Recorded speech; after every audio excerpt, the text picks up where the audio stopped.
Hey, this is Ernie. And And this is Eli. all right, and we welcome to 305 Sports Talk. We are coming in to this conversation with good news, having the Dolphins have a W against the Giants. So let's go ahead and dive into how they performed, comparing the season and the last games. So what are your thoughts, Yeah. Ali? Well, it was definitely a much better results when we compare it to the following weekend when we played the Buffalo Bills. Coming off that huge disappointment from Saturday night where the Hurricanes gave away the game. You know, early on in the game, I was like, oh my God, they're making mistakes. They're trying to keep the game close against the Giants, and they had Yeah. that INT in the end zone. I was getting a little bit nervous, just because of what happened on Saturday night with the Hurricanes and that big fumble and just a complete mess up that game was. But overall, my personal opinion, I think the Dolphins took care of business. They made a couple of mistakes, two interceptions by Tua, and I believe there was a couple of fumbles on the ground as well. But I always say one of the biggest tellings of a great team and a good quarterback is, everybody makes mistakes, but it's you know how you respond to mistakes, right? How you Yep. get past those obstacles. How do you respond? Because I always remember Dan Marino back in the day, right? Marino will air it out, but then Marino will throw an interception, and then he'll come right back and he'll drive the ball right back down the field to score. And you always get a sense that with Danny on the field, you always have a chance to win. And you're starting to get that feeling, that feel of Tua and this offense that even when we're down, we can still go up, right? Even when we make a mistake, we can Yep. still make up for those mistakes. Yeah, I agree, man, and I think the biggest difference with this game is how the defense also stepped it up. We are known to have really just power offense. One of the best right now this year. But the defense, I think, is one of the ones that we all look into seeing. All right, how are they going to perform? How are they going to show up on this game? And I'll be honest with you, they stepped it up.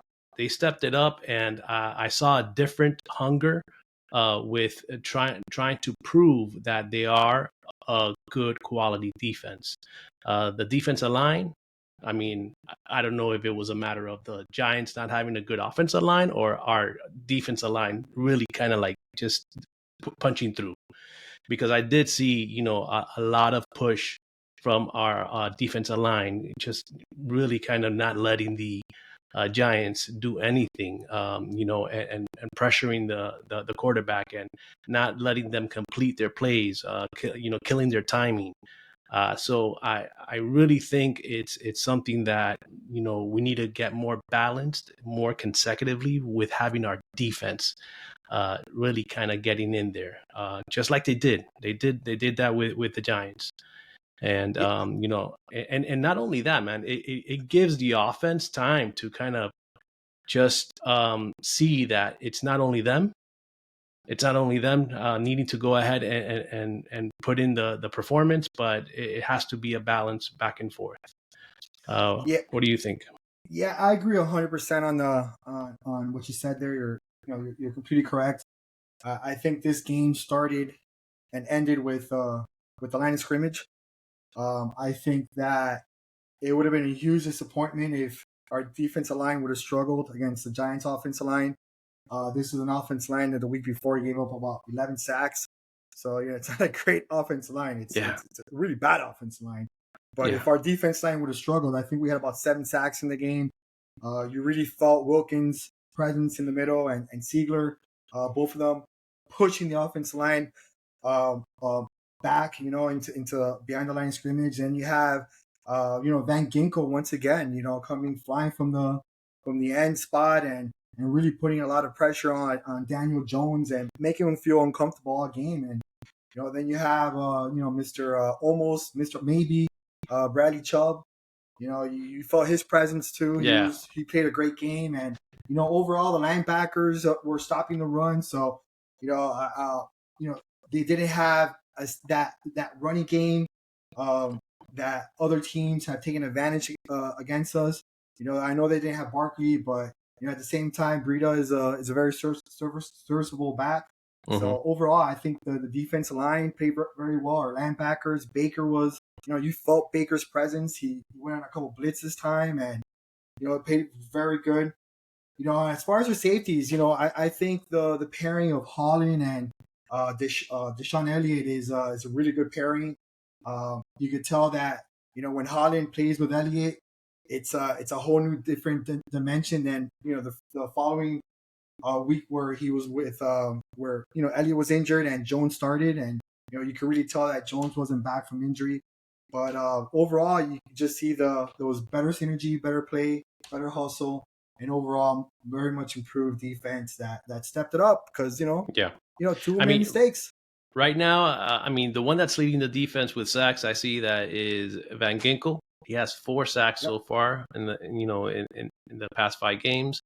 The next one that's really there is Ogba, that he has 2.5 sacks. So that's showing actually no, my mistake. It's Seiler or Sealer, that he has 3 sacks. Man.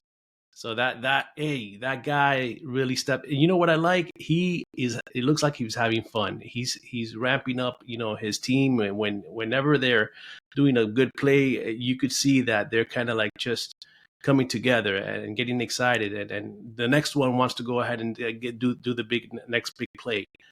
So they keep that up, man. It's going to be like a fun game overall for them. It's not, and I think it's going to be, who's going to step up to be that leader for that game. So yeah, I think that we have, and James Phillips been injured for the past couple of weeks, so we haven't seen him out there. I think once he comes back from injury, which hopefully he did practice today. So he's making his way back from the oblique injury and the back injury he had this season. So I think once you throw him into the mix, and then come November, you have Jalen Ramsey coming into the into the secondary, who brings a very much he's that alpha press corner. Yeah, that guy in the secondary that one of the best corners in the league, and you pair him up with X, who's having a resurgent season, and then Cater in the slot, and then you had Needham coming back as well from injury. He started practicing. He's off the IR. So little by little, this defense is starting to get healthier. I think hopefully they're starting to learn the playbook a little bit more, the new system, and it's all about making plays. And so we've go ahead. No, fortunately we played the Giants, and the Giants suck. Yeah, well, that's the kind of the silver lining, right? It's more like, okay, yeah, it wasn't such a great team that we played against. A win is a win. I'm going to celebrate all day, but we know that wasn't such a high caliber team this season. The Giants do need help. They're 1-4 now, so it's not like we played such a challenging team. But I think it did provide some of the confidence level that our team needed for this week to come back from that loss from the Bills. That confidence does a whole lot for a team, especially when you're moving into the season with being 4-1 now. 4-1, hey, we are in a good position. And also the Bills lost, right? The Bills lost. So having and the Bills Patriots lose, suck. The Patriots, and that's horrible. The other thing, right? So we, in our zone, we are one of the top teams right now. So it's really, we are leading most overall. We're just leading. It's just a matter of keeping that consistent, man. I think that we have a chance of continuing this win, consecutively. It's just a matter of how is our defense going to step up to those teams that are going to be a challenging team. So we know we have a powerful offense. I think our defense is very talented. I mean, a defense that has Chris Wilkins, Bradley Chubb. You have guys like Yeah. Jaden Phillips. You have guys like Baker. You have X, who's a 5, 6 time Pro Bowler.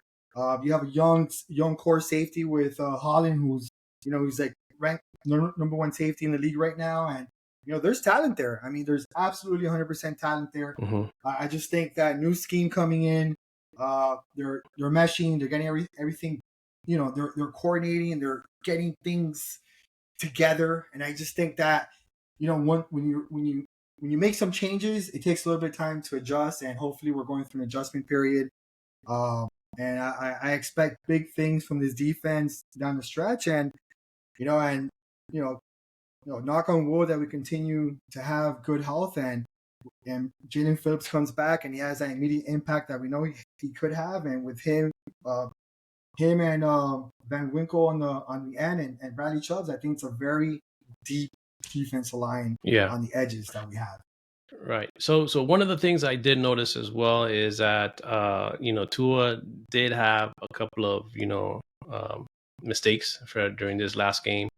Don't know if it was just a matter of not really paying attention to seeing the scheme of the defense.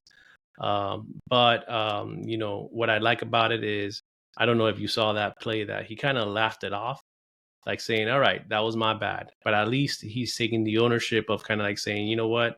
Yeah, that probably wasn't a throw that I should have made. But he comes back and just, forgets about what happened before and then steps it up again. So that, you have to do that as a quarterback, because they are going to make mistakes. Hopefully, fewer mistakes, but I think that's one of the things he has to be on the lookout for, not to have, to take more control into that. One of the good things I'm looking at is, his percentage is 71% for completions. So that's good.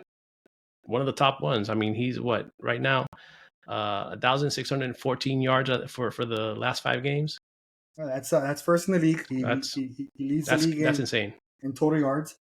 I think when you look at this particular game, you look at the interception that was returned for a touchdown. The play before was Waddle was raped in the end zone. I mean, it was a no call pass interference, but if you go back into the film, you'll see that the refs completely the defensive back completely manhandled Waddle in the end zone, and it should have been a pass interference. And then you look at the second interception where he threw that ball. If you look at it, his hand did hit Connor Williams' helmet as he threw the ball, and that kind of interfered with the ball being thrown. Yeah, the progression of the ball, the momentum of it, and going high. So I think we got super lucky in that play, because that's how quarterbacks get hurt, and they hurt their hands. And if something would have happened to his left hand, then that would have sucked. So, but we need a healthy Tua, man. We cannot. Sure. And let me go back to the original interception. Right, throws the interception. The score was 14-10. Comes right back, leads the team to a field goal. What happens in the start of the second half? He goes into the line of scrimmage. He audibilizes the play to go deep with Tyreek, right? So that wasn't the play that was called. That was an audible that Tua saw that the cornerback had to run from one end all the way to the other end to cover Tyreek, right? And as soon as he saw that, he audibilized to a goal pattern, and Tyreek was gone. Perfect pass, in stride. All of a sudden now we scored 10 points. So that's what I'm saying. It's the value of a good quarterback is how you rebound from mistakes, how you come across those obstacles, and you continue to move the team forward. And Tua gave up 7, and he got us 10. And that's what a quarterback does. Yeah, and he's doing that. I think I see more leadership in him this time around than ever. And I'm sure McDaniels is really putting him to challenge his leadership. And he's taking that challenge and riding it. So I think McDaniels is a big factor in giving him that, type of role. Not only just because every quarterback has to be, but giving him that mindset of, or you know what, he could do an audible, because he did do that audible when he realized that the defense was on man-to-man, and that long pass to Tyreek Hill that he just took it to the house, because that wasn't the original play. It That wasn't. was an audible play on Tua that he made at that moment, saying, "Oh, look at Tyreek is in motion. Oh, they're chasing him. This is man to man. Tyreek is going to blow this guy out." So that's what made that play happen. Yeah, Um, and that's second year in. That's the second year in McDaniel's offense, right? He knows the yep. playbook. He's very confident. Um, One thing I do want to say about how this team plays, you can tell they have a good time, right? And their plays are fun, right? So the way Tua operates and commands his offense is he's a general out there, but he's also having fun. And if you look at a lot of these plays, you Yeah. never know where the ball is going.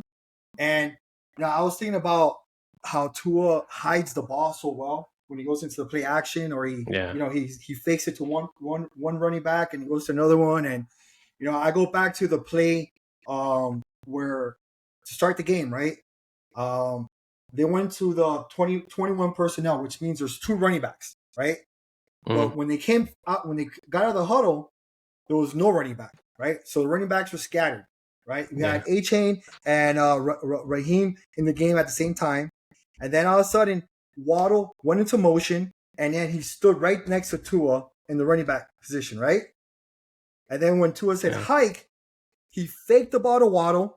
All of a sudden, A-Chain comes from all the way, kind of like old school Ricky Williams. We used to see him run the Wildcat with Ronnie Brown. Comes all the way from the other side of the field. He hands him the ball, and A-Chain was gone for like 20-something yards. And you know that and he's such a magician with the ball.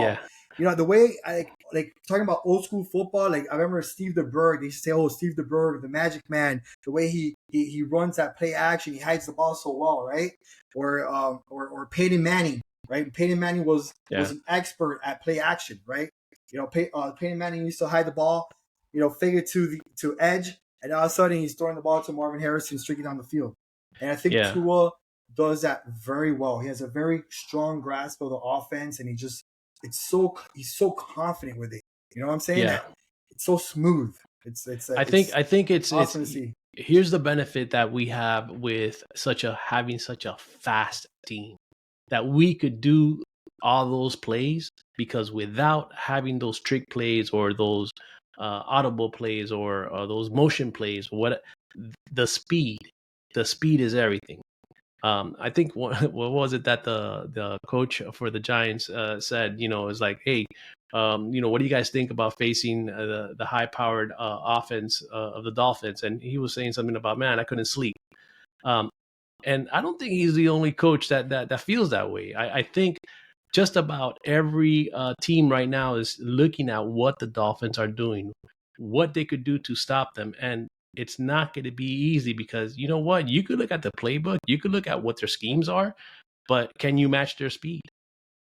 That's true in many ways, but I just think that McDaniels brings such a creative way of doing this. I mean, going traditional 21 personnel, having those running backs out there and lining up in very different situations. I go back to another situation where the way they're using the rookie, Chris Brooks, right? Chris Brooks weighs 230 pounds. He's a big running back. He's strong, and I saw him out there in some of these plays blocking defensive ends and linebackers on some of these swing passes to A-Chain.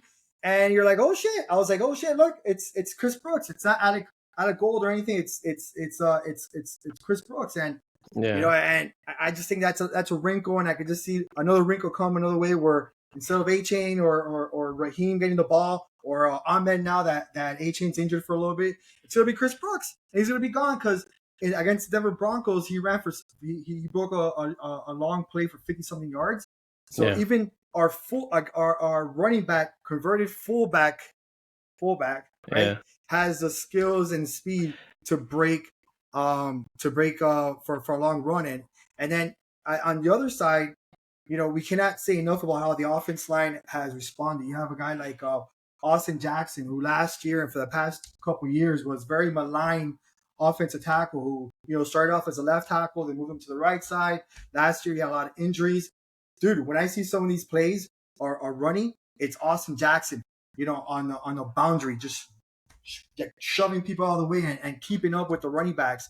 You see guys like Connor Williams down the field blocking. Yeah. One of the best guards right now in the league are two guards. Hunt and Wynn. Right, Wynn's like one of the top rated left guards in the league right now, and they're flying and they're moving their bodies and they're creating these holes so our running backs can see and hit it, right? And that's that's a refreshing thing to see, and you have to give credit to the offense line and the way how they're mobilizing and running that that allows this high octane offense to move. Yeah, no, I agree, man. And here's the great thing is that for at least for our backs, I think we have a good squad for backs. Mozart obviously, he was our RB1. A Chain came and took over that spot. He got injured, but I still think that having Mozart, I mean, that guy's a speedster no matter what. So we still have a good running kind of roster no matter. And we got Wilson coming back. Wilson practiced right. today. Yeah. So he practiced today. They say he had a really good day of practice. And then you have Ahmed. Before there was A-Chain, there was Ahmed. True. Yeah. He was a little and he's a speedster too. Smaller scat back. Yeah. He has very good balance, very good vision. I think the next challenge for us. I mean, I know we have Carolina coming up. I'm not saying that it's going to be an easy game, but I don't think it's going to be such of a challenge compared to then the following week we have Philadelphia. Yeah, Philadelphia's going to be a tough game. Yeah. So Philadelphia is going to be our test of are we actually who we say we are? Are we and that's going to be the test for us to really see what type of team are we compared to high quality teams. Here's my biggest problem with Philadelphia, and this is what bothers me about Philly. I think Philly has a great offensive line, very aggressive, and that's going to be a huge challenge for our defensive line. Hopefully we get Phillips back. Hopefully our guys are in good health. But that's going to be the biggest challenge we have in that game, because I think that, that game will be won and lost in the line of scrimmage because they also have a really good defensive line. So we need our offense line to be healthy. We need Connor Williams to be healthy, which just to go on the injury report today, he did not practice today. He's still nursing the groin. So that's a concern because you know how much I hate and dislike his backup. Yeah. And hate's such a strong word. Dislike. Whatever. And then we had A-Chain, of course. He got placed on injury reserve. Phillips did practice today. And we do have Chase Claypool that is practicing and learning the playbook. Claypool, that's another interesting, conversation with, the transition that he made. Having him having problems with, previous teams. Great potential. Definitely one of those players that he could kind of step it up. He has the speed, he has the size. I think if McDaniels could work with him in regards to his attitude, that will really be a great addition already to the receivers that we have, because the receivers that we have are already a challenge for the defense. But now to add size, that's going to be another level. Yep. So I hope we could kind of get him into the mix. I hope he could buy in. I hope he becomes something different than he wasn't able to do, with his former teams. So let's see what McDaniels could do with him. I go back to Claypool, and in his first season, he played with Big Ben, right? Yeah. And he had good success. He was over 1,000-yard receiver. He had really good success. After that, you had Trubisky and all the other losers that, not losers, but other subpar quarterbacks that came after Big Ben in Pittsburgh. And then he goes to Chicago, and, Fields, for everything that Fields does with his legs, he's still a quarterback that has some limitations throwing the ball. Yeah. He's not as... I agree. And overall, I just think the Bears are a mess, man. They have the defensive coach got he got fired or he left, and he's under some type of investigation or something, or I don't know. There's like No, all the types Bears have all problems, types of man. stories going on there. I think their offense, the way they run it, it's a mess. But I will tell you this: if McDaniel can maximize and bring back Claypool's rookie season and Yeah. add that wrinkle to the offense, that's gonna send a message to the league and say, you a disgruntled player? Do you want to maximize your talent? Come to Miami. We'll get you Exactly. moving. It's kind of like McDaniel's buddy in downtown Miami, right on Biscayne Boulevard, Eric Spoelstra, right? Yeah, man. He don't known for that. He don't known for Yep. taking players that have been cast away or undrafted or whatever type of mantle you want to put on them, right? And you know what And get the most out of it. I and think that McDaniel has the opportunity to do exactly that. that would show that it's not only our talent in the field, but the coaching, and the management team that is really knowing how to work with their staff, knowing how to work with their players, knowing how to develop their players, getting the buy-in from their players. Not every team has that. Some teams don't have the buy-in. Some teams are looking at their coaches and saying, "Man, you're not utilizing me," just like Claypool, was Yeah, saying they're collecting before. they're collecting So paychecks. right. This and coming into a team like the Dolphins, especially this season, I mean, there's something different, definitely, from previous seasons. You see that they are one of the teams that are in talks of going all the way to the Super Bowl. So let's again, it's the beginning of the season. It's very early, but definitely the potential's there. So it's really a matter of getting the buy-in, and hopefully Claypool, uh, puts gives us the return that in dividends that we're looking for. So let's see, man. Let's see. I think that it's like you were saying before that it's a small risk, High reward. and hopefully it pays out. Yeah, absolutely. And it brings that dimension the Dolphins don't have right now. They don't have the size, and I think he brings the size, he brings the speed. He fits the bill, and hopefully they're able to maximize. I saw clips of Walker working with Claypool today and talking Yeah, to him on the side. So McDaniel has a good coaching staff. I think we have a good environment. With good leaders like Tyreek Hill and Tua and the rest of the guys. And, it's a team that wants to have fun. It's a team that wants to excel. And, when you have a good working environment and you have a beautiful training facility like the one they have in next to the stadium now, I mean, it's it's a place where you feel comfortable to work. And I think that will be huge for a guy like Claypool that wants to resurrect his career. And he's still young. He's 25 years old. yeah. No, He that wants to play for a contract. He wants a contract next season. right. And I And and I think that that's something that we could probably see if he was all talk, or is he one of the best players like he said he was. Because when he was talking to the other receivers, I forgot who he's talking to. He was saying that he's one of the top five. Listen, anybody could claim what they are. If you don't back it up, it's all talk. So yeah, let's hope he could back up his talk. yeah. And at the So end of the day, let's earn your paycheck, man. And McDaniel said it correctly. yep, Everybody earns their playing time with the Miami Dolphins. And yeah. that's it. Yeah, man. I think McDaniel's is a good coach for us to for the players to feel comfortable with, for the players to understand that he's not going to be just taming to what status you have, but more into what you could show. And he if you think you're above the team, I think he's not going to be about that.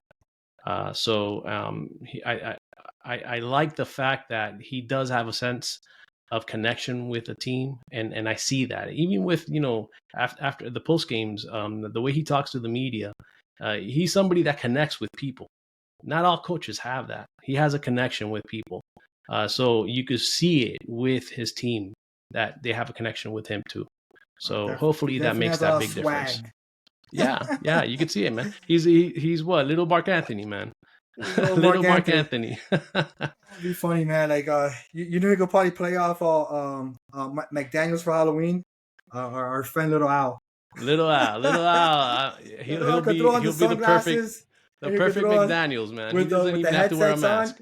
With the headsets, he'll be like a perfect McDaniel. Absolutely, Yeah, man. it's So hilarious. yeah, I mean, looking forward to the next game.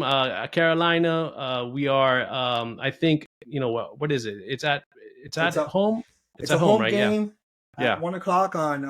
So it'll be a nice hot day once again for our Panthers. that's right. Hopefully they'll have their sunscreen on because on that visitor sideline it gets super hot and super sunny, baby. But Yeah, um, like I'm interested in see Bryce Young, the rookie quarterback from Alabama, for the Panthers. I've seen a little bit of him. I'm not overly impressed with him.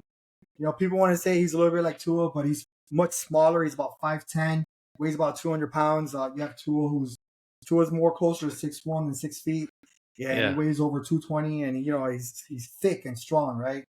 Bryce Young just seems small. I'm not overly impressed with him. Carolina really doesn't have much of weapons, as they say. They don't have they don't have good receivers. They've been trying to trade for a receiver or trying to get a receiver this season, and really it's a very blah team, right? Um, I mean, the So Dolphins should take care of business this weekend, and then set up a big showdown with the Eagles next yeah, Sunday.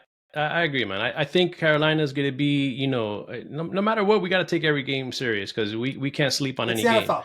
But right, the NFL, anybody could win. No matter if we think that they're not going to be as much of a challenge, but I don't think Carolina is going to be that team to really kind of take the W on for the next game. So I think we have that up against them, that we are the better team. Now, again, like we said, the real challenge is going to be the following week. So let's hope that we get a win with Carolina and we go in confident, and we're ready for Philly. Yep. So again, any shout out words before we end it? Besides Heat and Five, I think I just think that we're in good position, man. I mean, the Heat started yesterday playing basketball, and That's right. I saw the Yeah, preseason man. game, and I think Tyler Hero looks good, and I think I think like McDaniel, I think Eric Spoelstra tries to maximize his talent. The Hurricanes play North Carolina on Saturday at 7:30. Hopefully they can bounce back. It's gonna be a huge ACC game, and I think Messi's coming back as well. Yeah. So there's a lot going on in the 305 sports, and looking forward to continuing coverage of what's Yeah, going yeah. on. And We're gonna talk more about more than the Dolphins, on our upcoming segments. Like you said, the Heat is coming back, and we definitely have more to talk about in the next coming weeks. So all yes, right, sir. guys, this is Ernie. That's Ellie. 305 Eli, Sports. Peace. peace.